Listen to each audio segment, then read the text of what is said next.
podcast Parlons-en, dont le thème porte sur les impacts du COVID-19 sur la vie estudiantine et des potentiels bénéfices dont il pourrait en tirer. Le débat va être structuré de différentes manières comparé à la dernière fois. Alors, on va faire une première phase et après, on va prendre les questions des différents internautes pour essayer de répondre et après, on va faire la deuxième phase rapidement. Donc, pendant qu'on y est, si quelqu'un a une question qui le tarote l'esprit, il y a le chat à côté, il peut écrire là-bas et après, on lui donnera la parole pour s'exprimer de vive voix et puis voilà. Et si quelqu'un veut intervenir, il n'a qu'à faire signe pour qu'on lui donne la parole. Et comme on sait tous que le COVID est actuellement sous nos oreillers, ça nous dérange tellement, donc il était nécessaire qu'on en parle aujourd'hui. Et sans toutefois tarder, je vais passer la parole à Banidol pour qu'il nous parle en quelque sorte du COVID, comment est-ce qu'il a perçu la chose, quel a été ton quotidien avec le COVID-19 parce que ça semblait, c'est venu de différentes manières. Beaucoup l'ont perçu comme étant un fake, comme étant plutôt autre chose et tout ça. Donc, Banidol, tu as la parole. Dis-nous comment était ton quotidien avec le COVID-19 et si possible, tu pourras nous parler des effets négatifs que le COVID a eu dans ton cadre personnel. Ok. Bonsoir à tout le monde et merci de me passer la parole. Ce que je vais dire, je vais être assez bref, je vais résumer ce qui était mon quotidien lors du Covid. Vous l'avez sans doute constaté pour ceux qui suivaient la chaîne sur laquelle j'anime. Il y avait ce talk spécial COVID-19 qu'on organisait chaque fois. Et dans le cadre de ces émissions, nous essayons autant que faire se peut de rassembler des professionnels de santé. Et pas seulement, on a parlé économie, on a parlé mode aussi, on a parlé santé, bien entendu. On a essayé un peu de faire un tour d'horizon, question d'avoir des points de vue de différentes personnes. On a parlé aussi entrepreneuriat pendant cette période de crise qui, ma foi, a bloqué l'économie comme on le sait. Mais ce que je veux dire, c'est que ça a été perçu de différent, parce qu'il y a eu plusieurs phases. J'ai même eu à parler à faire une émission avec quelqu'un qui avait été atteint de la maladie, un Camerounais vivant en Belgique, un journaliste, entre autres, qui avait été atteint de la maladie et qui en est guéri, qui a donné aussi son secret. On a parlé avec le docteur Jogwe, par exemple, qui est psychologue en Belgique. On a parlé avec le médecin un médecin urgentiste en France. On a parlé avec un entrepreneur du côté des États-Unis camerounais qui proposait en fait pardon, de financer des projets de jeunes Africains qui voudraient se lancer, qui voudraient proposer quelque chose, un produit innovant dans le cadre de la lutte contre la pandémie. On a également eu M. Silla, qui est un économiste de renom. Lui, il est du côté du Sénégal. Donc, à part lui, on a eu aussi des journalistes sénégalais. Toujours dans le cadre de cette même pandémie, on essayait un peu de comprendre les enjeux économiques, les enjeux humanitaire et tout le reste. Ce n'était pas facile. Il faut dire que il y avait plusieurs façons, il y avait plusieurs lectures. On peut se l'imaginer parce que l'économiste n'aura pas la même lecture qu'un médecin, par exemple. Donc, voilà. Et, disons que dans ce cadre-là, il y avait plusieurs versions. Il y a ceux qui nous disaient, on a eu le docteur Mathurin, par exemple, Mathurin, qui nous disait qu'il fallait comprendre, comment je veux dire, il fallait essayer de se rapprocher le plus de la nature possible. Le docteur Mathurin nous disait, il fallait essayer de prendre les potions de grand-mère tandis qu'il y en avait qui étaient tous pour le docteur Raoul, par exemple. Bien. Mais bon, il faut dire qu'en gros, il y avait plusieurs perceptions et on essayait autant que faire se peut de tirer le maximum d'informations qu'on pouvait, qui pouvaient être utiles à nos téléspectateurs, à nos followers et pardon, à tout le monde, quoi. Donc, Oui. voilà un peu comment ça s'est passé. Mon quotidien, c'était ça. Je passais la journée à la maison comme tout le monde, bien entendu. Et après un certain moment, il fallait que je commence à préparer mon émission. Je la préparais, je contactais mes panélistes, je les briefais sur la façon dont on allait travailler. Et Oui. après, on se mettait en ligne et l'émission se faisait. Et bien entendu, après, il y avait une séance de débriefing où il fallait voir ce qui n'avait pas marché, voir ce qui allait, etc., etc.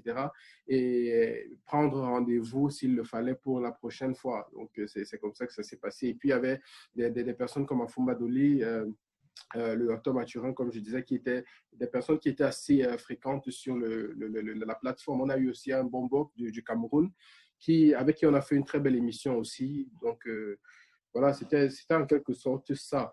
Les effets OK. négatifs, c'est le fait que ça ait freiné tout le monde comme on le sait bien. Ouais. Mais je vais dire, se focaliser dessus ne serait pas tirer les leçons, à mon avis. Donc, il faudrait faire le pas d'après. D'accord, d'accord. On y reviendra parce que en t'entendre parler, on constate que tu as fait pas mal de choses positives. Donc, je reviendrai à toi pour que tu essayes de partager cela avec nous et avec les autres également. Là, Ce sera je avec vais plaisir. passer, d'accord, merci. Je vais passer la parole à JB Ninkam. JB, bonsoir. Pour que tu nous donnes ton impression. Qu'est-ce que le Covid, qu'est-ce que ça t'a dit, la première impression, comment tu t'es comporté, ton quotidien, ton expérience vis-à-vis de la pandémie? Bonsoir d'abord à tous. Bon, moi, c'est Jean Bosco JB, pour ceux qui vont m'appeler comme ça. Disons que j'ai vécu le confinement très facilement. Bon, j'étais carrément à l'aise parce que je suis quelqu'un qui reste beaucoup à la maison et sur le PC et tout ça. Je ne sors pas beaucoup et quand je sors, c'est surtout pour aller jouer au bien, pour aller étudier. Et j'ai pas grand-chose à dire. C'est juste que pour certains, ça a été peut-être une période de crise. D'autres ont perdu leur boulot, d'autres n'ont pas pu réaliser des trucs qu'ils avaient prévus. D'autres n'ont même pas pu se laver parce qu'ils ont eu des problèmes avec le stage. Donc. Mais de mon côté, tout s'est bien passé. J'ai pu même réaliser certaines choses qui... Ah, ok. Dieu merci. On en reviendra dans la prochaine étape pour que tu nous parles des bienfaits du Covid dans ton quotidien. Merci Okay. déjà. Je vais donner la parole à Flex Foucault. Et en tant que membre fondateur de TUCAF, Monsieur Flex, c'est un plaisir de vous avoir ici. Et j'espère également que tout se passe bien et de ton point de vue personnel, est-ce que tu penses que le COVID-19 a eu des impacts négatifs, surtout dans le cadre de l'association estudiantine des Camerounais de Florence, tout en également nous parlant également de ton expérience personnelle, quoi. Ok. Bon, je vais essayer de faire une synthèse rapide. Voilà, c'est un honneur pour moi, par contre, d'être là maintenant. Le fait déjà qu'il y ait cette vidéoconférence démontre de l'impact positif que ça peut avoir parce que je pense que la récolte n'est pas toujours une chose qu'on voit tangible. Le fait que les étudiants prennent conscience de devoir se rencontrer sur une plateforme démontre déjà la nécessité, la volonté de l'association d'aller de l'avant. Et ça me ravit à nos jours, 3 à 4 ans après sa création. Et si vous revenez dans le vif du sujet, comme je posais avec Claude quand on s'est écouté il y a quelques mois, j'ai la chance de vivre deux réalités qui sont parallèles, pour ne pas dire autant complémentaires, la réalité estudiantine, la réalité professionnelle. Et le Covid, je vous dirais juste que ça a eu un impact je dirais assez positif, assez politique, parce que moi, personnellement, ça m'a permis pendant cette phase-là de préparer et de passer un examen que je ne pouvais pas passer. C'est un choix que je pense en tant qu'étudiant de dire, OK, je mets ce temps à profit ou pas. Ça, c'est un autre impact politique parce que ça m'a amené comme plusieurs personnes. Je ne pense pas qu'il y ait une personne qui n'a quitté. Oui, sans toutefois te couper, mais je pense que dans cette première partie, il consistait de donner plutôt des impacts négatifs. Parce que là, dans la prochaine étape, dans la prochaine étape, on aura l'occasion de parler des attributs positifs du Covid, quoi. Ah, ok. Bon, c'est moi alors qui ne peut pas aligner. Bon, négatif, moi je vous dirais que négatif, oui, parce que ça a posé clairement des difficultés. Moi, personnellement, parmi les examens que j'avais préparés, il y avait une difficulté à faire cet examen de ces examens. Donc, je ne pense pas que c'était sur cet aspect-là qui était positif. Professionnellement parlant, ça n'a pas aussi été politique parce que, comme ça avait été à la règle, ma vision est beaucoup plus positive. Donc, je pense que j'aurais plus ces arguments dans la phase positive que dans la phase négative du Covid. Ok, d'accord. Merci pour votre intervention. Est-ce que Giresse, il est là? Apparemment, Giresse n'est pas encore là. Giresse, il n'est pas là. Donc, en attendant qu'il vienne, je tiens à vous rappeler que actuellement, s'il y aura un internaute qui aurait besoin de dire quelque chose, le chat est ouvert et les panélistes sont là pour vos différentes questions. Également, nous sommes nombreux sur la plateforme, donc si quelqu'un a quelque chose à partager, certainement, il peut prendre la parole pour cette première phase, pour nous parler des impacts négatifs du Covid. Parce que moi, particulièrement, j'ai vu pas mal de points négatifs. Jusqu'ici, là, je vais dire que je suis sans papier et ça tend bientôt à 1 an. J'ai eu des renvois sur renvoi, in questura. Donc, je vais dire que là, c'est l'impact le plus négatif que j'ai ressenti jusqu'ici, en dépit du fait que le nouveau système scolaire n'a pas été facile. On n'était pas trop habitué à l'éducation online et tout ça, c'était pas très facile. Donc, jusqu'à présent, on essaye de manager pour pouvoir valider avec bravoure les examens. Donc, la plateforme, elle est ouverte. Pour cette première phase, je pense que beaucoup auraient à dire Mitterrand. Vous êtes là, on aimerait bien vous écouter. Lionel. Avec plaisir, avec plaisir. Ouais. Donc, bon, je remercie déjà pour m'avoir passé la parole et bien le bonsoir à toutes les personnes qui viennent de se connecter. Sur le plan négatif que m'a apporté ce coronavirus, c'est plus au plan social. Parce que la période du coronavirus m'a permis d'essayer de voir le visage caché de certaines personnes, tu vois un peu. Et je vais juste remercier. Moi, j'ai pris d'abord ça comme négatif, oui. Et bon, après, j'ai transformé ça en positif. Donc, l'impact a été plus sur le plan social. Sur le plan social, beaucoup de révélations, beaucoup de vérités sur des faces cachées de certaines personnes. Bon. Et donc, tu n'aimerais pas démasquer, en fait. Je n'aime pas démasquer, je n'aimerais pas démasquer. Donc, tout passe et la vie continue et chacun porte sa croix sur terre. Exactement. Voilà un peu mon point de vue. Mais sinon, je les connais déjà. Ouais. Merci. Ok, merci. Je vois la Dante Medjadin, bonne arrivée, bonsoir. Est-ce que quelqu'un aimerait dire quelque chose, Monsieur le Président d'ETUCAF? Les impacts négatifs du Covid, c'est comment?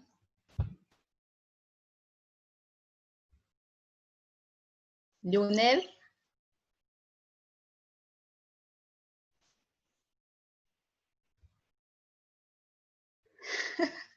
Tu n'as rien à dire à propos de ça. Super, ça veut dire que tout a été positif, c'est bien.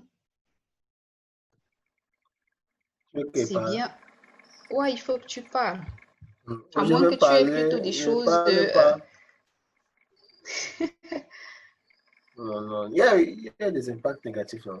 Mais sur sur le plan scolaire, je ne pense pas qu'il y ait un impact négatif pour dire quand même. Au moins pour une personne qui n'a pas été habituée au système éducatif italien. Au contraire, je dirais qu'il y a eu un impact positif, extrêmement positif. Les étudiants qui n'avaient pas assez de temps et de concentration, de pouvoir tirer au mieux leur étude en avant. D'accord. Bon, je parle pour mon cas personnel aussi, hein. Bon, chacun de nous aussi a son cas, peut-être. D'autres n'arrivent pas à étudier dans la chambre. Certains, ils sont obligés de s'asseoir en bibliothèque pour étudier. Bon, pour moi qui aime étudier dans la chambre, j'ai eu un avantage par rapport à ça. Et un avantage marquable pour dire, avoir eu la possibilité de pouvoir porter les études, puisque quand il n'y avait pas Covid, je travaillais et j'étudiais. Moi, ce qui fait que le rendement que je donnais avec le travail, ce n'était pas un rendement à la parité, c'était peut-être sur 50% ou 45% de ce que je pouvais faire. Bon, vu que le Covid est venu, on était bloqué à la maison, on a bloqué tout, nous a donné plus de temps aux études. J'ai eu la possibilité de maximiser, de faire au moins 80% de ce que je donnais, ou 90% de ce que je donnais. Et c'est l'impact négatif sur le plan économique, peut-être. Parce qu'il y a des dépenses, il n'y a pas des entrées. Pour qui il y avait des sous, on a juste fait sortir, on n'a pas dû faire entrer. Et peut-être Merci pour ton intervention. Sans toutefois tarder, puisqu'il n'y a pas trop à dire sur les impacts négatifs, on en a fini et j'aimerais dire quelque chose. D'accord, Claude. Alors, bien le bonsoir à tous et merci une fois de plus de m'avoir passé la parole. Alors, l'impact négatif que le COVID-19 a eu dans ma vie personnelle est d'abord sur le plan scolaire. Parce que ça m'a, disons, coupé, le Covid m'a coupé, c'est là, de mon milieu académique, quoi. Moi, j'étais toujours habitué à partir en salle avec un professeur et des amis échanger. Mais bon, voilà, directement, je me retrouve à la maison comme un prisonnier forcé. Et avec le stress, c'était pas vraiment facile pour surmonter cette période de crise sanitaire. Et aussi, tant aussi sur le plan, disons, de la santé, on a vu ici là des personnes, des familles qui ont perdu pas mal, comment dirais-je, des personnes qui étaient atteintes de cette maladie-là. Et cela avait aussi un impact plus ou moins sur mon moral. Parce que chaque fois quand moi, je partais sur le net et je voyais par jour 9000 morts, du coup, moi-même, j'étais un peu stressé, quoi. Je me disais, ah, Chloé, bon, voilà, peut-être toi-même, là, tu n'es pas aussi loin. Tu es de la mort, quoi. Donc, du coup, ça avait un impact vraiment, vraiment négatif sur ma vie. Bon, sur le plan économique aussi, vraiment négatif parce que, bon, j'étais pratiquement calé à la maison. Et je dépensais plus et je n'avais pas d'entrée, quoi. Du coup, j'étais tout foiré. Bon, voilà, il n'y avait rien et il fallait que je dépense pour me suivre. Donc, sur ce plan-là, le Covid a vraiment eu un impact négatif. Ok, d'accord, merci. Je pense qu'on doit vraiment rendre grâce à Dieu d'être encore vivant actuellement parce que je vais vous raconter une petite histoire de transition. Pendant cette période de Covid, j'ai eu une histoire ici dedans avec ma coach. C'est allé dans tous les sens. On a transpiré parce qu'elle ne se sentait pas bien. Elle a une fièvre à la veille. Et puis, le matin, elle me réveille là brusquement. Non, non, non, appelle le numéro là. Appelle. Je dis, mais qu'est-ce qui ne va pas? Elle me dit, c'est ça. Je lui dis, mais c'est ça quoi? Elle me dit, c'est ça. C'est le Covid, c'est le Covid. On a transpiré, je cours une portinerie, j'arrive dans l'ascenseur, j'arrive pas à voir le numéro qui est écrit, le numéro d'urgence, parce que j'étais prise de peur, j'arrivais pas à me placer debout. À l'instant, on a eu au moins 50 coups de fil de tous les médecins. Oh non, il faut plus qu'elle bouge, il faut qu'elle reste au lit, donne-lui à manger là-bas et tout. C'était vraiment amusant. Et puis, quand on a eu une consultation online, elle ne présentait aucun symptôme, pas du tout, rien, rien, rien. À peine on lui a dit non, certainement, tu as un autre problème. Elle était guérie et puis elle a commencé à rire là comme... C'était tellement amusant. OK, passons donc à la deuxième phase de notre causerie et vivement que le Covid nous ait apporté plutôt des aspects positifs. Ça nous a permis de détecter même certains de nos talents, quoi. Ça nous a permis de découvrir certaines choses dont on pouvait faire. Dû au fait qu'on n'avait pas de temps, on passait à côté de beaucoup de choses. Donc, voilà. Je vais redonner la parole à Banidol parce qu'il semble avoir beaucoup de choses à partager avec nous de par ses interactions avec beaucoup de partenaires ou bien et tout ça. Donc, Banidol, tu as la parole. Et... Ok, rebonsoir une fois de plus et merci à la modératrice que je félicite d'ailleurs pour ce qu'elle est en train de faire. C'est très bien. Bon, s'il n'y a pas de questions par rapport à la première phase, je vais essayer de synthétiser encore ce que j'ai à dire.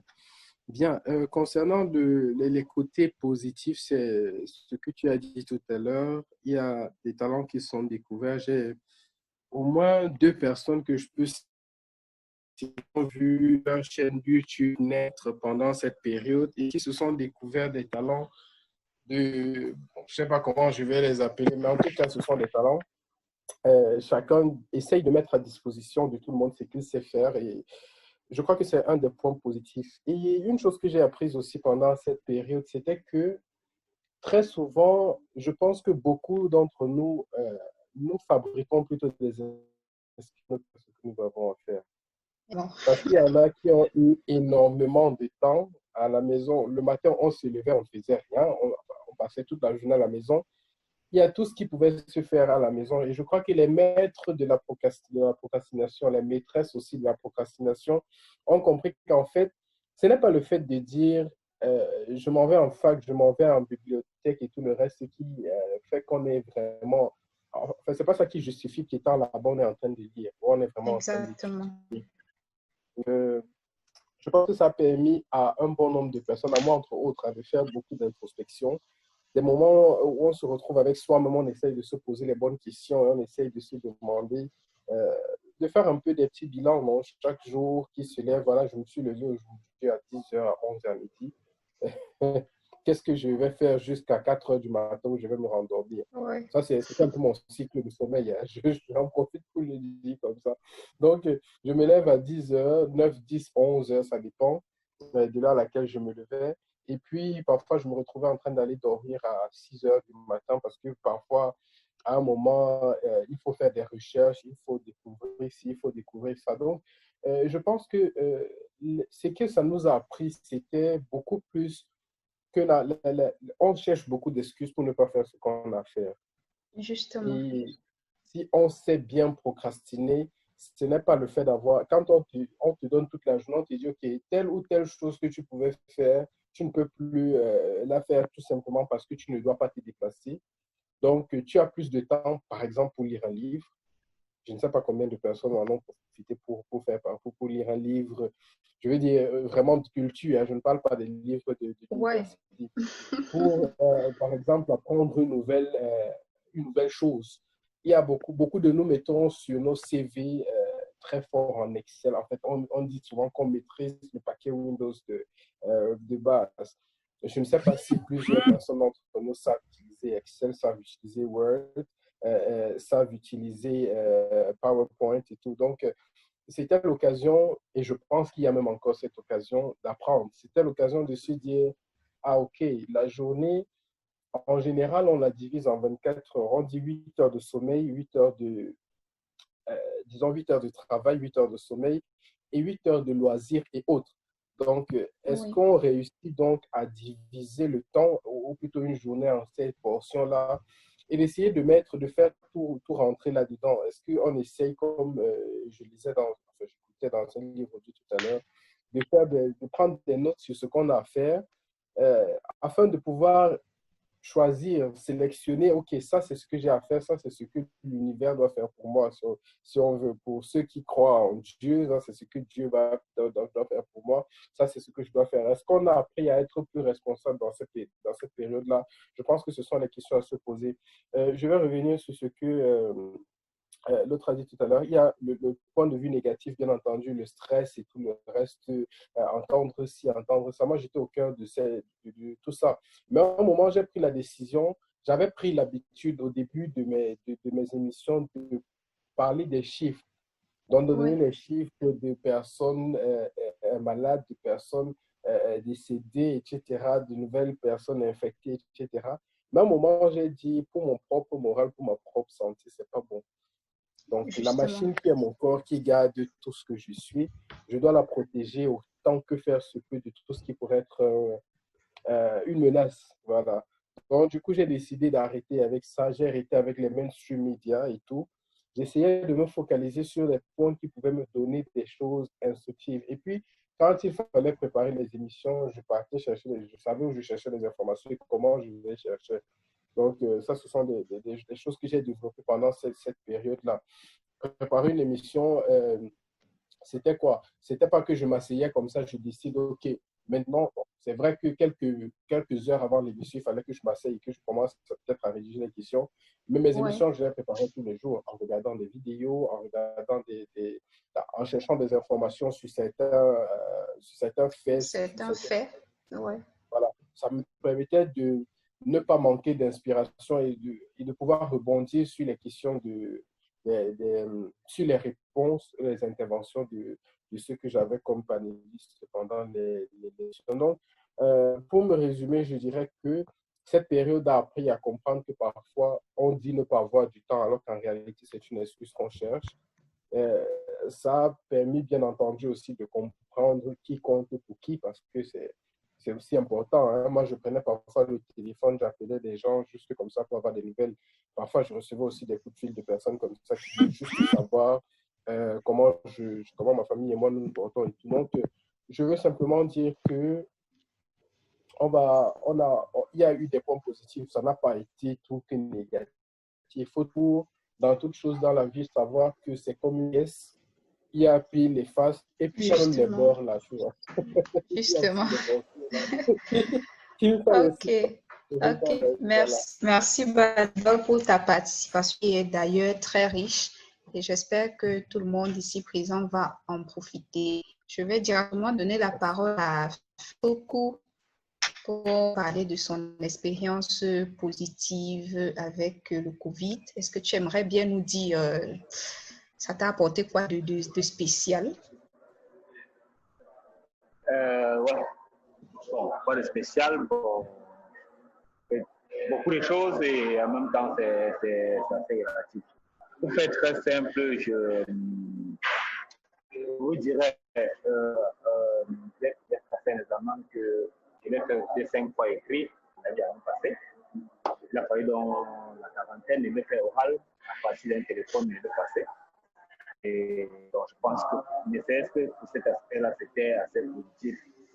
Mais comme je disais tout à l'heure, ayant la chance de côtoyer deux réalités assez parallèles, qui était un des objectifs pour lesquels à l'époque on créait l'association quand je travaillais sur l'association. J'en ai partagé avec eux, je profite lorsqu'on est un peu réunis de dire que j'encourage le projet que le vôtre de faire des vidéoconférences, même si demain on nous dit qu'on peut se rencontrer dans une salle à 50 personnes, qu'on apprenne aussi à utiliser ces nouveaux instruments qui permettent, si moi je suis au travail ou quelqu'un est dans un voyage, dans un bus, il peut participer. Vous voyez un peu, ça enlève le blocus qu'il fallait être là physiquement, mais on partage toujours des projets.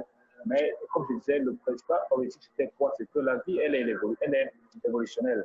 Donc, on va quitter la phase d'étudiant, on va aussi rencontrer la phase de travailleur. Et les étudiants qui parlent pas, les gens qui parlent pas, c'était les étudiants, et venant travailler vont partager leur expérience. Donc, moi, dans ma réalité, j'ai eu très tôt les premiers signes. J'ai senti sur la peau les premiers signes parce que je travaille principalement avec les touristes. Nous avons une moyenne de 25 000 touristes par jour en termes de flux de personnes. Donc, ça s'est ressenti dans l'immédiat. Et voilà, lorsqu'on se retrouvait tous fermés à la maison, quand je parlais d'impact positif, c'est que ça permettait déjà, ça m'a permis moi personnellement que je partage avec vous d'utiliser un thème qui est un peu slogan dans notre entreprise et dans nos projets, se réinventer. En fait, nous devons apprendre à se réinventer, que nous soyons étudiants ou quoi que ce soit. Donc, personnellement, comme Banidol disait tout à l'heure, combien de personnes dans la communauté maîtrisent le paquet Office? Oui.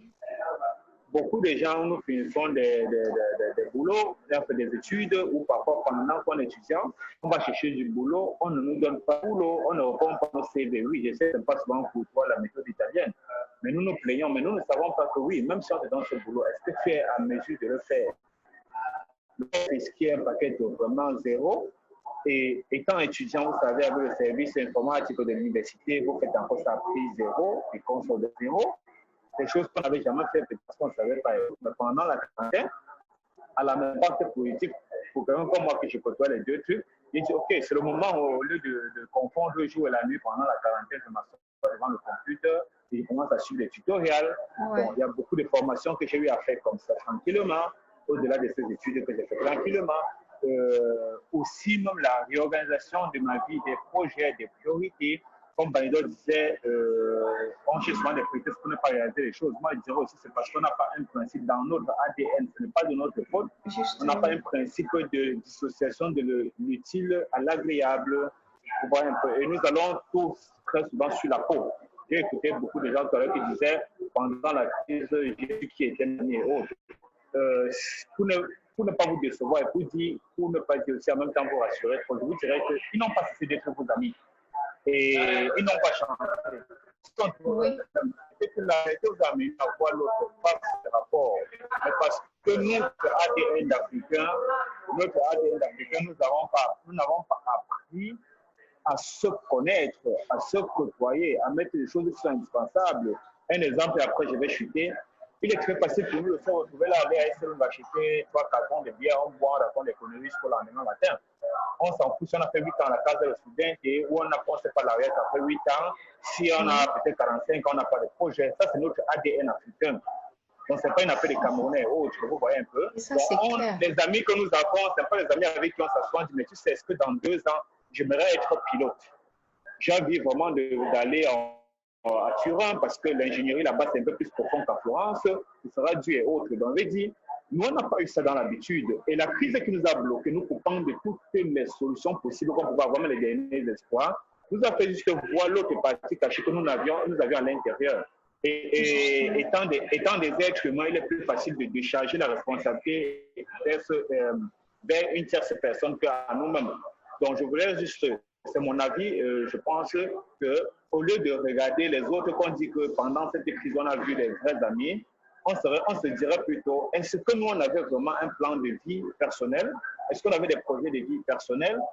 Au lieu de regarder les réponses là, faites vers des tierces personnes, je dis parce que ce sont des choses que je me suis posées. Oui. Je conclue là, pour ne pas être très long. Je parlais du paquet Office. Je me rappelle quand je commençais dans certaines responsabilités dans mon entreprise, on me proposait des rôles où il fallait utiliser le paquet Office. Je n'avais jamais utilisé Excel dans ma vie. Ouais. Mais imaginez un peu dans une entreprise où vous devez utiliser Office, vous n'avez jamais utilisé, enfin, en dehors de Word que nous le savons. Donc, vous voyez un peu la dynamique et la profondeur du message que je voulais passer. Donc, pendant cette crise, les aspects politiques pour moi, c'était que j'ai appris à me réinventer pour m'adapter plus professionnellement. J'ai appris à me réinventer, à apprendre différemment au niveau des examens à l'université. J'ai appris à me réinventer en essayant de me mettre des armes et des arguments qui vont me permettre d'être un bon étudiant en économie et tourisme lauréat, un bon employé et un bon citoyen et étudiant camerounais. Ouais. Merci, c'est ma part de... Merci bien pour ton intervention. Je peux dire quelque chose rapidement, s'il te plaît. Bien sûr, Banidol, vas-y. Voilà, je veux rebondir sur ce que Flex a dit tout à l'heure et je vais m'adresser directement à Mitterrand par rapport à son intervention tout à l'heure. Ce que je veux dire, c'est que en fait, la vérité, c'est qu'on croit toujours, chacun croit être, excusez le terme, être l'acteur dans le film de tout le monde. Pourtant, parfois, on est le chef bandit. Je veux simplement dire qu'on prend différents rôles dans la vie des gens en fonction des moments. Donc, peut-être que quelqu'un ne t'a pas appelé, ça ne veut pas dire, comme Flex a dit, qu'il n'est plus ton ami. Ça veut simplement dire qu'il avait peut-être d'autres priorités en ce moment-là. Et constatant peut-être qu'il ne t'a pas appelé ou bien qu'il n'a pas pris de tes nouvelles, tu pouvais faire aussi le pas pour prendre les siennes. Donc, moi, je veux simplement, en fait, je suis un peu de ceux-là qui pensent qu'il ne faille pas tout le temps dire, en fait, jeter la pierre sur les autres. Justement, Apprenons à être encombrer le responsables. quotidien avec les plaintes.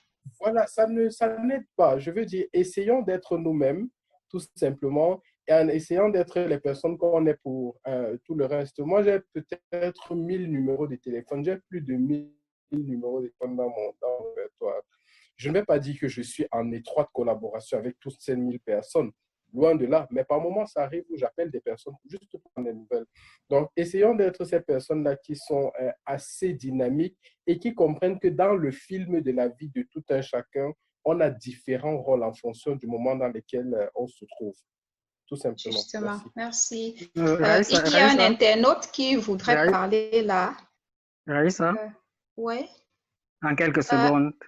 Un En quelques instant, secondes. je te reprends Mitterrand, un instant, s'il te Ok. plaît. Il y a un internaute là dont je ne vois pas très bien le nom. Michel. Je pense que c'est Michel. Michel, là, le doigt, ouais. Moi, Léna. Non, ça Léna. doit être Léna, quelqu'un qui a écrit dans le chat là, je désactive ton micro et puis on t'écoute. Merci déjà pour ta participation. Ok. Oui, c'est moi qui ai écrit. Hein. Ok, En fait, je bonsoir. voulais juste, bonsoir à vous, excusez-moi.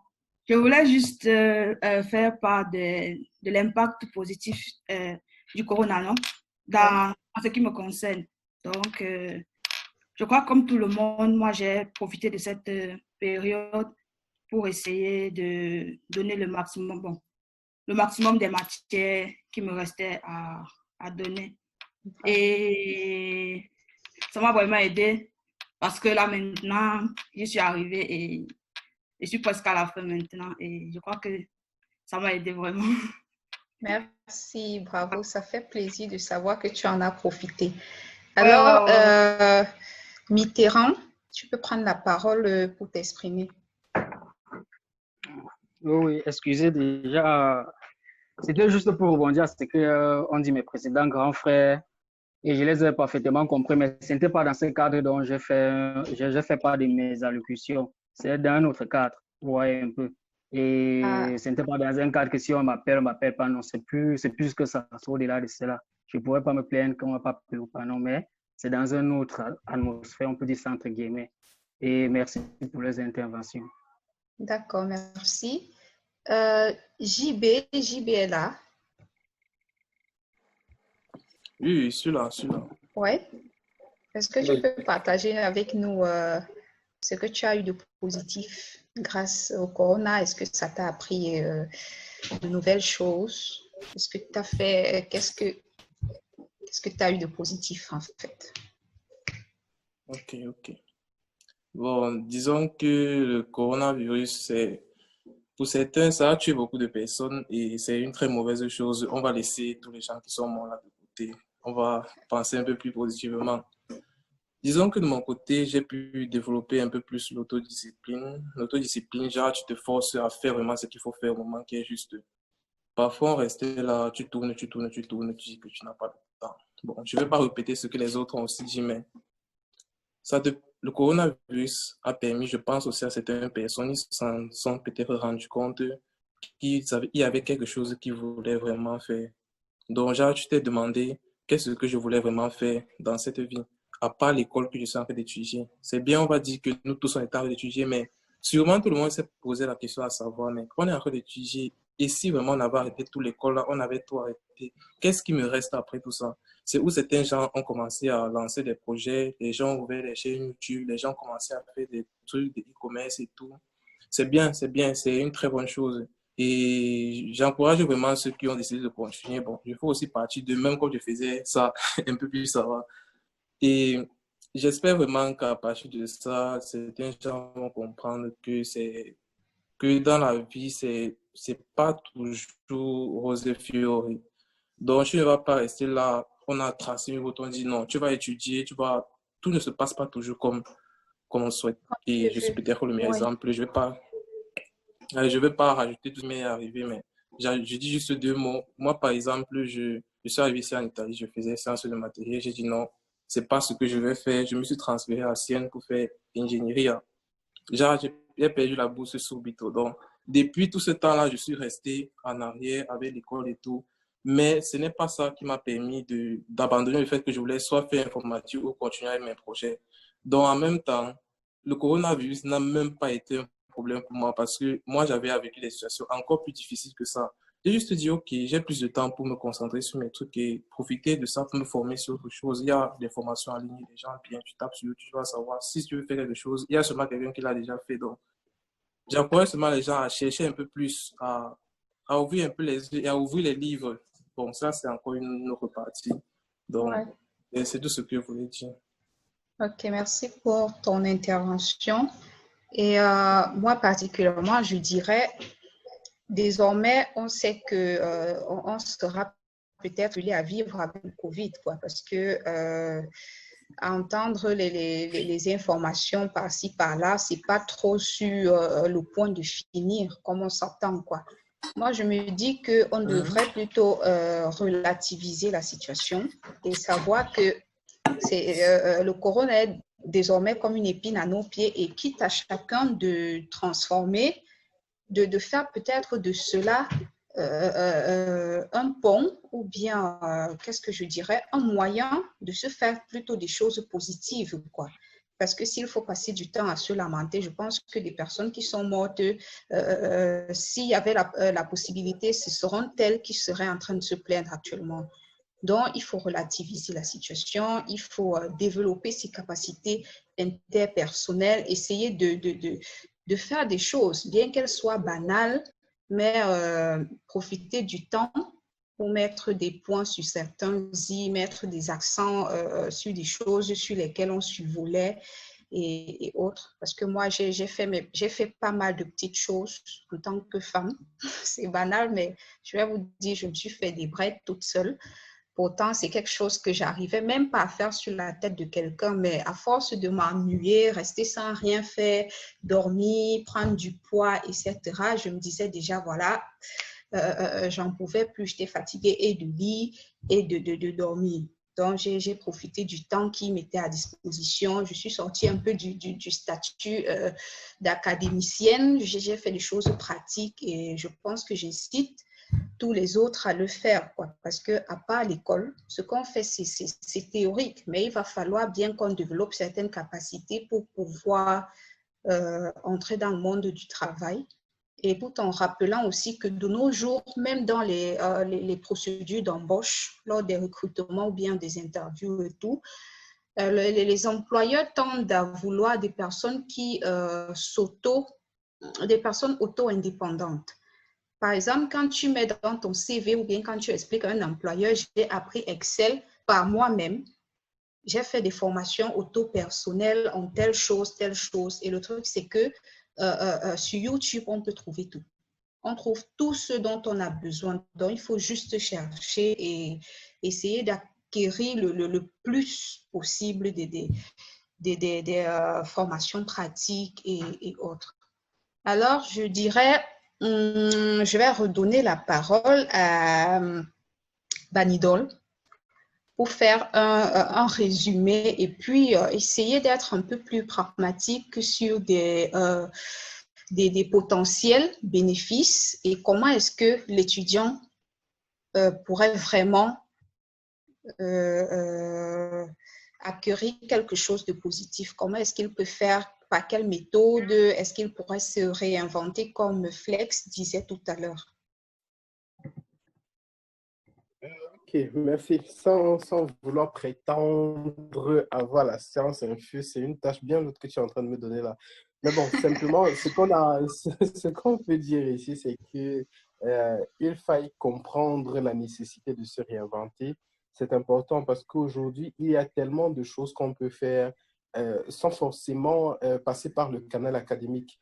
Donc, il est important de profiter de ces périodes. Disons qu'on ne souhaite pas qu'une période comme celle par laquelle nous sommes passés ou par laquelle nous passons encore en ce moment se répète. Mais la capacité d'adaptation doit être développée. On a tendance un peu à la négliger une fois qu'on arrive en Europe.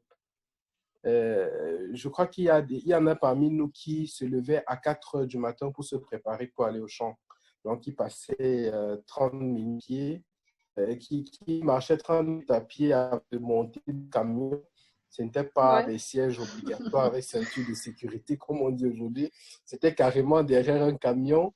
Et on s'adaptait, on arrivait au champ à 6 heures. Il fallait arriver à 6 heures du matin et commencer pour ceux qui cultivaient à cultiver, pour ceux qui récoltaient comme moi, parce que j'ai récolté aussi, à récolter.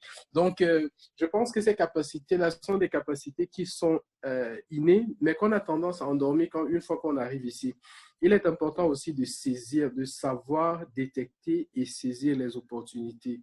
Tout à l'heure, tu l'as dit, sur YouTube, il y a tout presque. Donc, il faut savoir profiter. Flex l'a dit, il a regardé des tutoriels. C'est quelque chose qu'on peut faire. Et, je pense qu'il est aussi important de se débarrasser des interférences. Je m'explique. Je suis un amateur de la radio. C'est la radio qui m'a fait être animateur et tout le reste, tout ce que je suis aujourd'hui. J'aime trop la radio depuis tout petit. Je me souviens quand je cherchais à capter Africa numéro 1 en ondes courtes, il y avait très souvent des interférences. Allô? Ton micro est coupé, hein? Ton micro est coupé. On t'écoute, on t'écoute. Ah, ok. Je t'écoute, Banidol, je t'écoute. Ah, d'accord. Donc, j'étais en train de dire, on avait très souvent, quand j'essayais de capter cette radio-là, il y avait les interférences. Donc, interférences, ce sont des autres fréquences qui viennent brouiller la fréquence que je suis en train de rechercher. Donc, il fallait positionner les guilles nettes en fonction des heures qu'Africa numéro 1 donnait. Donc, il fallait connaître ça et puis se synchroniser à ça. Donc, c'est ça que j'appelle détecter l'opportunité et s'adapter en fait à cette opportunité-là. Je vous ai dit tout à l'heure, la journée, elle est divisée en 24 heures. La journée, c'est 24 heures et 8 fois 3, ça fait 24. Donc, il faut savoir que pour ceux qui réussissent à dormir 8 heures, dormir 8 heures. Pour ceux qui dorment moins, prenez les heures de sommeil à moins pour les mettre à profit dans autre chose. Évitez les interférences, c'est-à-dire rester comme ça et se dire, oui, actuellement, je n'ai rien à faire et que tout de suite, on vient te prendre pour une activité qui va te prendre des heures et tu y vas sans compter sur les autres choses qui étaient prioritaires que tu avais citées, que tu avais mises en projet de faire. Je veux dire, ne vous éloignez pas des priorités. Je me souviens quand je suis arrivé ici, j'avais décidé, je faisais le steward à Bologne. Une fois, ils m'ont appelé à 16 heures. Ils m'ont demandé d'être au stade à 17 heures. Je leur ai dit, les amis, je ne peux pas parce que je finis cours à 18 heures. Donc, j'avais décidé qu'aucune activité ne peut empiéter sur mes études jusqu'à ce que je termine le premier cycle. Donc, c'est comme ça que j'avais fait. Et c'est tout ce que je faisais, quel que soit ce que je faisais, quand on m'appelait et que c'était à des heures ou des jours où je devais étudier, ou bien je devais être à l'université, je disais non, je ne suis pas là.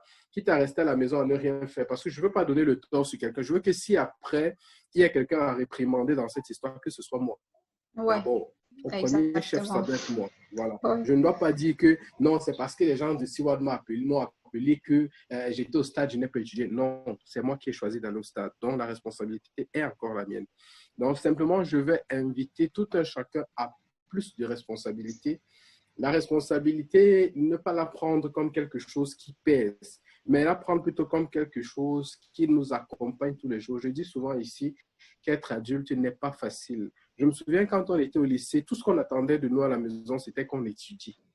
Là, il fallait même dire à la maison que je ne veux même plus laver les assiettes, je ne veux plus laver le sol. On allait chercher, surtout dans les classes d'examen, on allait chercher quelqu'un qui allait le faire à ta place. Tout ce qu'on te demandait, c'était d'être là, à étudier et à avoir de bonnes notes. Or, quand on grandit, ce n'est plus ça. Tu vas définir tes priorités et tu dois chercher à les exécuter. Je m'arrête là. Merci. Ok, merci beaucoup, Banidol. Il y a Bougo qui aimerait parler. Bougo, si tu m'écoutes, désactive ton micro et puis on t'écoute. Est-ce que Bougo est là? Je vois également dans le chat, il y a Ornella. Est-ce que Ornella est là? Bougo. Vous me suivez? Ouais, c'est bon, t'écoute. Vous m'excusez, moi j'étais en train de manger parce que je suis rentré un peu fatigué. Bien bon, je vais donner ma modeste contribution. Je peux? Oui, bien sûr. Ok. Peut-être ce que je vais dire, c'est ce que Gérard devait dire. Peut-être il a eu un empêchement. Concernant le Covid, moi, ne vais pas être long. Je vais dire sur deux plans, sur le plan académique et sur le plan de travail. Comme Flex et Banidol et les autres ont si bien dit, ce que j'ai pu retenir, c'est sur le plan scolaire d'abord. Ce coronavirus m'a empêché de finir un tirochinio que j'aurais dû faire depuis. Et j'ai dit, pour d'autres raisons, je vais faire après. Et du coup, je me retrouve un peu, je vais dire, bloqué à cause de ce tirochinio. Donc, j'ai tiré cet enseignement que quand tu as quelque chose à faire, comme Banidot disait, ne renvoie pas. Si tu peux le faire, essaie de le faire rapidement parce que tu ne sais pas également ce qui t'attend demain. Et c'était également une philosophie que j'ai depuis le Cameroun, de pouvoir foncer dans ce que tu es en train de faire, ne pas renvoyer. Et sur le plan de travail, ça m'a permis également de confirmer ce que moi je pensais, ce que moi j'ai toujours pensé, d'être disponible au travail parce que du coup, je suis dans une équipe où on était 12, 15. À cause du coronavirus, on se retrouve 5, 6. Et c'est où tu dois démontrer que tu peux tenir. Et c'était dur, c'était tellement difficile. Et bon, on peut dire que je l'ai bien fait, on peut dire. Et en ce qui nous concerne, nous les Noirs, disons comme ça, on n'a pas été touchés comme des Blancs, c'était horrible. Moi, je suis infirmier, ce qu'on voyait à la télé, ce n'était pas de la fiction, c'était de la réalité. Directement, je n'étais pas au fond, mais j'ai eu à faire le test de Covid à plusieurs personnes. C'est un peu quand tu peux prendre ton test du VIH. À l'instant T, quand tu fais le test, tu vois la personne commence à transpirer. Tu es obligé de lui dire calme-toi. Et nous avons cette tendance à penser que c'est pour les autres, c'est pas pour les autres. Je m'appelle, ça fait pas 2 semaines, j'ai fait le test de Covid à une fille de 30 ans. C'était positif. On pense que c'est les vieux, c'est pas toujours les vieux. Les personnes âgées. Les vieillards, c'est pas toujours les vieillards. Et comme tu disais, la fameuse histoire, pour ne pas être long, j'ai eu un gars ici à Toscane qui a pris le Covid. Il a contaminé le papa. Le papa, étant à l'hôpital, le gars s'est suicidé et le papa a guéri du Covid. C'était un peu horrible. C'est horrible ça. Donc, il s'est suicidé justement parce que lui se sentait culpabilisé. Coupable de la chose. La leçon un peu que j'ai pu tirer du Covid, c'est quoi? Comme Mitterrand a signalé quelque part, c'est de ne pas voyager au niveau de la société, de ne pas voyager dans l'espace, quoi. Il faut voir des choses terre à terre. Parce que nous, on a ce problème, comme Fred a souvent dit, que beaucoup n'ont pas de direction, pas parce que vous vous rencontrez, vous buvez, ou bien pas parce que, quels sont les projets que vous entreprenez? Si tu te sens peut-être quelque part, comme il a dit ce qu'il a dit tantôt, c'est peut-être parce que tu avais une autre idée d'une réalité qui n'existe pas. Et une chose importante également. S'il vous plaît, désactivez vos micros. Je dis ça pour finir. Une autre chose importante, ça m'a permis particulièrement de renchérir ce que moi je pensais tantôt, que la vie est simple. Simple dans le sens où nous tous on peut mourir à tout moment. Comme quelqu'un a si bien dit, aussitôt nous naissons, nous pouvons mourir. Il ne sert à rien que tu te compliques la vie parce que des choses que nous on peut dire, on ne sait pas comment. Moi, pour ne pas être pessimiste, du jour au lendemain, ça peut être également pour les jeunes. C'était pour moi une occasion voyant tout cela, de me rendre compte combien de fois la vie, si tu as la possibilité de témoigner ton amour, ton affection à ces personnes que tu aimes, la famille, les proches, parce qu'il peut arriver que demain, d'un jour à l'autre, tu ne les vois plus. Justement. C'est ma contribution. Merci. Je pense qu'on doit maximiser les efforts pour rester humble aussi longtemps que possible. Merci Stéphane.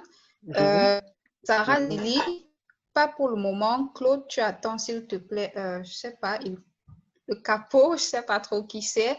C'est moi. Je vais donner la parole à Sarah Zili d'abord, qui aimerait apporter sa contribution. Sarah, désactive ton micro et on t'écoute.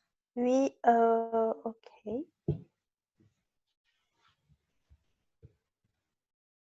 Hey, bonsoir tout le monde. Moi, c'est Sarah Zili et je suis vraiment ravie de participer à ce meet. Je le trouve très enrichissant.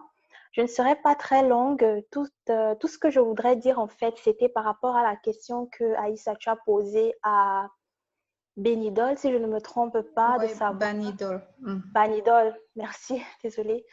De savoir qu'est-ce que l'étudiant, en fait, étant donné que nous sommes majoritairement des étudiants ici, je crois, pouvait tirer en gros de positif de la situation Covid, en fait. Je suis déjà ravie de voir que la plupart ici on travaille et je tiens à les féliciter, c'est super. Et par contre, bon, pour ceux qui, comme moi, qui étudient juste et qui n'ont pas de travail, ce que je pourrais dire par rapport à cette question-là, c'est de comprendre que, en fait, ce que j'ai compris, c'est qu'il faut maximiser aussi pour prendre le temps d'étudier ce qu'on étudie. Donc, c'est vrai, on étudie, c'est une bonne chose, mais j'ai remarqué que beaucoup aussi étudient juste pour passer les examens, avoir le diplôme et ciao, arrivederci. Donc, moi, personnellement, ce que je voudrais dire, c'est qu'il faut prendre la peine de lire vraiment les cours que nous avons parce qu'on apprend aussi énormément. C'est bien vrai, avoir la culture générale, etc., c'est superbe. Mais je pense qu'on passe aussi à côté de quelque chose quand on étudie juste pour avoir le diplôme, donner les examens et puis voilà. Donc, cette période m'a permis de prendre le temps de lire mes cours, de comprendre mes cours et j'ai compris que je pouvais vraiment tirer grand profit si je prenais la peine de comprendre le fond de mes cours en fait et de ne pas passer l'examen juste comme ça. Donc voilà, c'est tout ce que j'avais à dire et bref, félicitations à votre projet, quoi. Ok, merci. Merci pour ton intervention. Gigi est là apparemment. Gigi qui était l'un des invités d'honneur, pour ne pas dire panéliste. Gigi, si tu es là, tu désactives ton micro et puis un briefing. Le Covid, tu as eu des impacts négatifs, positifs, en étant vraiment bref, parce que là, on tend déjà vers la fin et il faut qu'on respecte le timing, quoi. Est-ce que Gigi est là? Bon, je ne sais pas si quand tu dis Gigi, c'est moi. Oh, je parlais c'est de pas qui? toi. Et La merveille. Jires, la merveille. Je suis vraiment désolée pour la confusion. Et il y a le quatrième panéliste là, et puis on me signale dans le chat qu'il est là. Ok, merci. Oui, Flex. Je vous demande pardon. C'est pas grave. D'interrompre la séquence, mais je devrais bientôt vous saluer. Et ça me désole parce que malheureusement, mon programme ne me permet pas assez. En m'excusant, j'aimerais juste faire une discussion très brève. Je ne peux pas beaucoup m'exprimer. Apprenons à nous réinventer, comme je disais tout à l'heure, et j'ajouterai juste à s'adapter. Après, tous les restes seront des détails.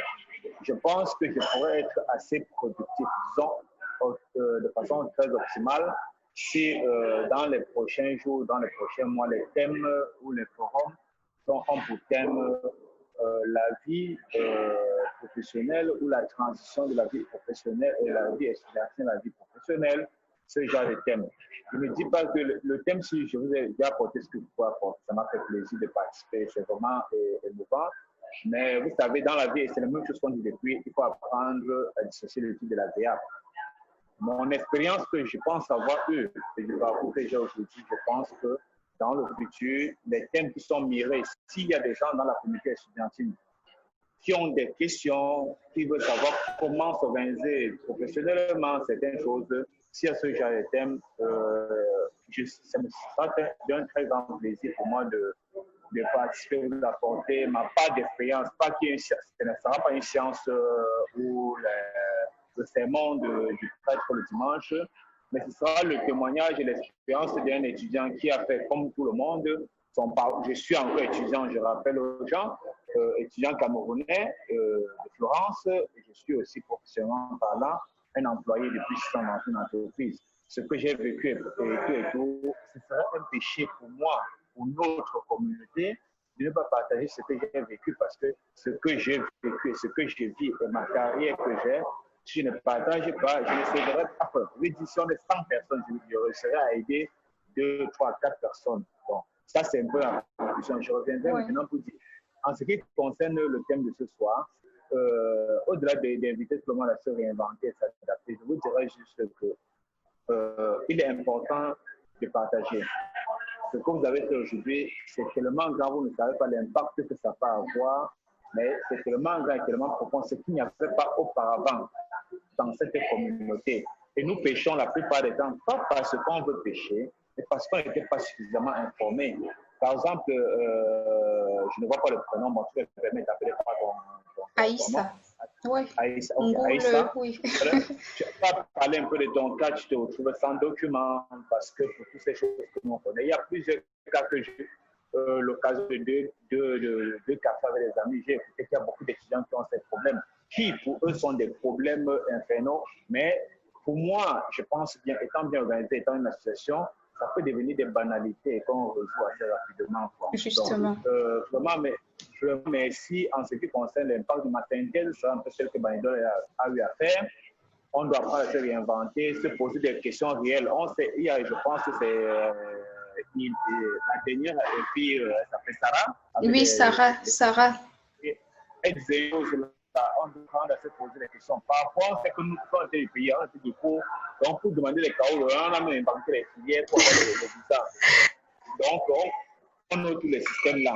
Mais une fois qu'on arrive, on doit apprendre à se poser les réelles questions. Ce que j'étudie là, l'objectif, c'est pourquoi. Demain, je vais être scientifique in che cosa, laureato in che cosa. Poi, la région où je suis là, in Toscana, quelqu'un qui me dit qu'il fait ingénieur mécanique, ingénieur machin de tout, in Toscana, veut dire que yo, non per cattiveria, ça ne vous servira pas. Parce que la Toscane n'est pas une région dans la carte ingénierie de l'Italie qui va vous aider. Donc, je veux dire, c'est autant de thèmes qu'à l'avenir, parce qu'aujourd'hui, je peux te donner mon avis, mais il serait trop hors sujet. Quoi. Donc, oui, ok, merci Flex. Je vous remercie vraiment de tous les efforts et je serai toujours de votre côté. Quoi. Ok, merci. Et je tiens à vous rappeler que l'opportunité sera donnée dans le groupe WhatsApp de l'association. Comme ça, là, pour que chacun ait la possibilité de proposer un thème pour les premières éditions. On est en train de travailler sur ça et puis on va faire l'annonce dans le groupe. Et vraiment, on sera ravis d'avoir des propositions de votre part. Merci Flex et bonne soirée à toi déjà. Voilà, il y a Ornella. Ornella, si tu es là, je pense que tu peux prendre la parole et s'il te plaît, si tu peux être bref, ça nous fera vraiment plaisir. Bonsoir. Okay, bonsoir, moi c'est Ornella, Linda et moi j'aimerais dire c'est que les problèmes que j'ai rencontrés par rapport au Covid et comment j'ai pu surmonter. Le vrai problème que j'ai rencontré, c'était l'adaptation. S'adapter à tous les cours en ligne, s'adapter à comprendre comment ça se passe, c'était pas facile. J'ai dû contacter beaucoup de camarades pour demander comment suivre les cours, comment utiliser Zoom, comment utiliser tout ça. Et aussi, le deuxième, et l'avantage que j'ai eu, c'était que puisque je suis à distance, je ne prenais plus le train aller-retour. Donc, c'était un grand avantage pour moi et je pouvais suivre tous les cours à volonté et comprendre les cours. Donc, c'est ma participation dans l'adaptation, pouvoir s'adapter à rester à la maison, étudier sans avoir, avec le stress du Covid et tout, alors qu'il y avait toujours les examens. Donc, le stress du fait que tu sais que les gens meurent autour de toi. Et c'était même pas que le stress c'était de moi, c'était des autres en fait. Je devais apprendre à m'adapter du genre, lorsqu'ils me stressent, je sais qu'est-ce que c'est que le Covid. Parce que beaucoup de gens ne savaient, dès le début, ne savaient pas c'est quoi le Covid. Il y avait trop de rumeurs infondées, du genre des fake news. Et bon, j'ai appris à vraiment informer les autres. Il faut regarder des bonnes news quand il y a une situation. Donc, regarder des informations justes, fiables, justement. Fiables pour ne pas être stressé pour rien. Parce que généralement, toutes les maladies qui surviennent, les gens sont toujours stressés parce qu'ils ont des fausses informations. Et puis, quand tu as les bonnes informations, ça te permet de savoir ce que tu veux, savoir ce que tu fais et comment avancer avec cette situation, donc savoir où tu es. parce que le Covid-19, au début, on pensait que ça te prend, ça te tue et tout. On ne savait pas comment, pourquoi c'est comme ça et tout, le stress de la famille. Mais lorsque tu sais que ce Covid est venu, oui, ça se transmet comme ça. Je peux donc savoir ce que je peux faire et ce que je ne peux pas faire pour me protéger et pour avancer dans ce que je veux faire. Donc, c'est un peu ça que j'ai appris du Covid-19. Donc, être dans une situation où tu changes ce que tu peux changer et ce que tu ne peux pas changer, tu fais avec et tu avances. Merci. Bon, Merci. c'est un peu ça. Merci, Ornella. Merci pour ta participation. Eunice aimerait faire un coucou. Vraiment, il faut être bref. Comme ça va nous permettre de rester dans l'intervalle du temps qui nous a été dédié. Eunice, Bonsoir, ton tout le micro. monde. Oui. Voilà, déjà désactivé, vous me suivez? Ouais. Oui, la Bonsoir. maman te suit, la maman te suit, la maman te suit.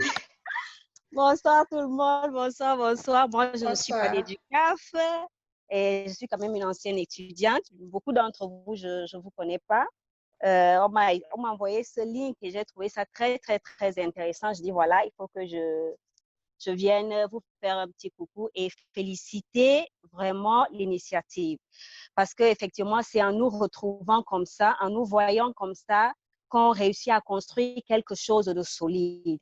Parce que seul, sincèrement, en pensant faire ces petites choses individuellement, seul, non, je ne veux pas être en contact avec l'autre, l'autre va faire ceci, tout ça ne nous amène nulle part.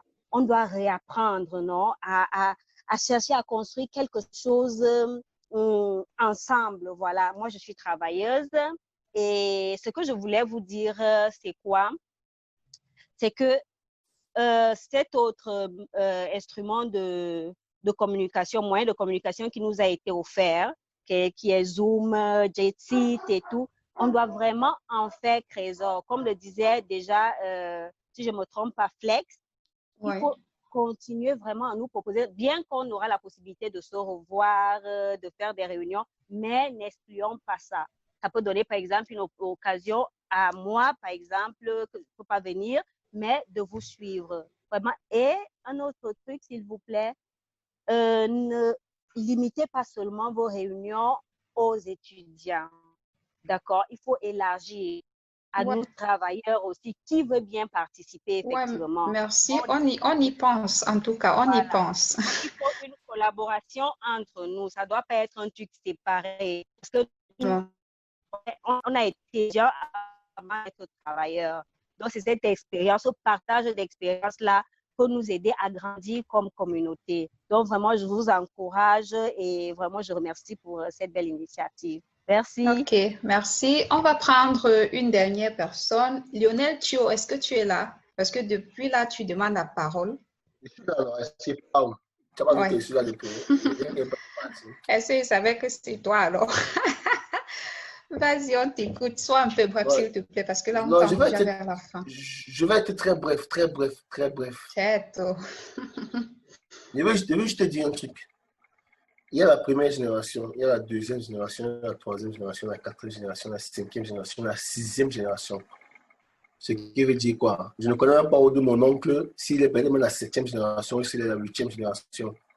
Mais je connais mon oncle, je connais ses amis, je connais leurs femmes, je connais ceux qui sont après moi, je connais ceux qui sont venus après moi, avant et après moi.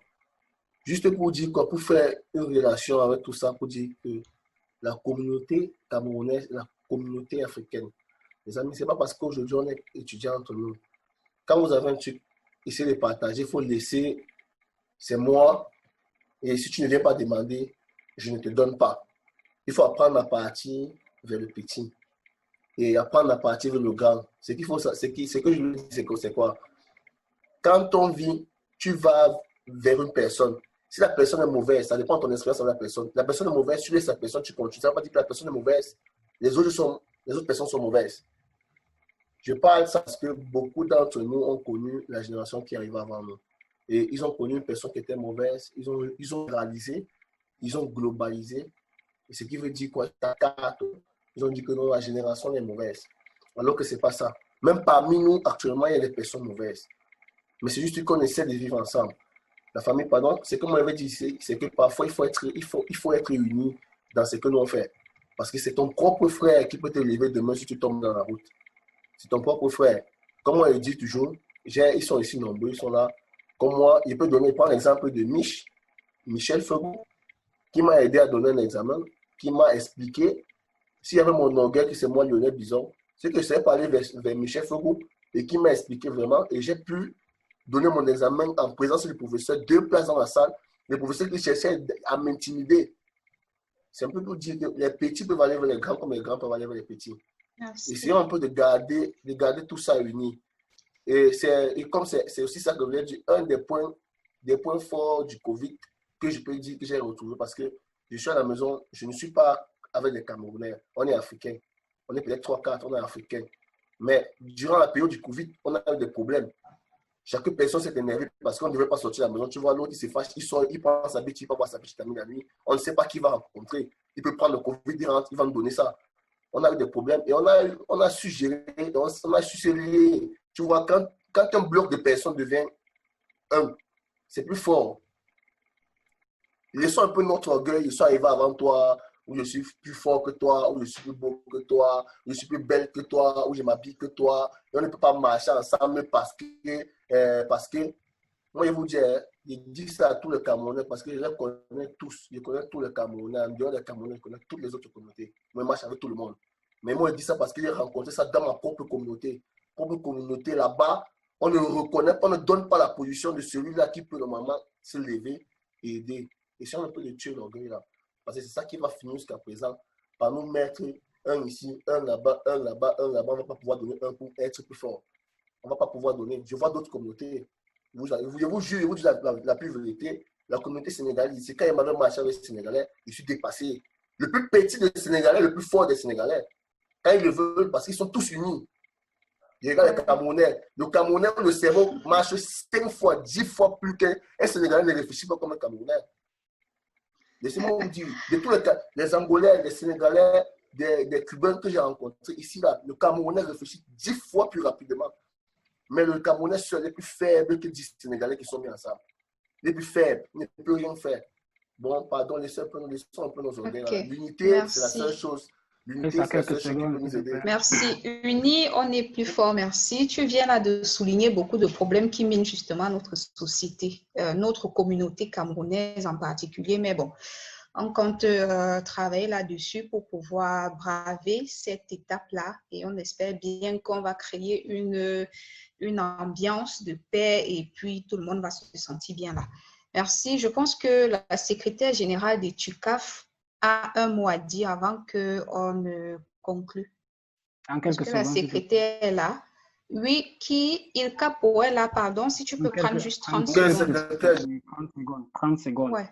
Alors, ouais. Je vais juste ajouter à ce que mes grands frères ont dit, à qui déjà dit bien merci. Banidol, Bogo, Stéphane. Ce sont des gens à qui, grâce à Dieu, ce sont les premières personnes que je suis tombé sur qui sont arrivées en Italie. Et directement, ils ont construit un parcours pour moi. Vous voyez un peu. Parce que j'étais là, je suis allé vers eux, ils sont un peu comme ça. Donc, l'union fait la force.